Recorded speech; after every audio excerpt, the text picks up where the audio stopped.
民間有好多唔能夠解釋嘅玄學真相，有啲嘢係唔可以借俾人嘅，借咗就等於借咗你嘅運氣出去。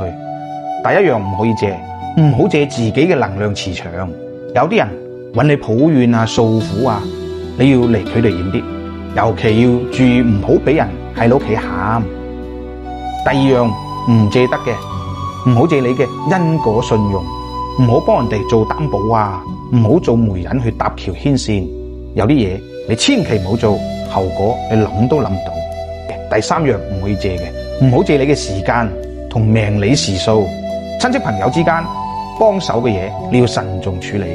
將屬於自己嘅時間好輕易咁送俾人，就等於將自己嘅命理時數拱手相讓，無端端咁消耗自己嘅慧根。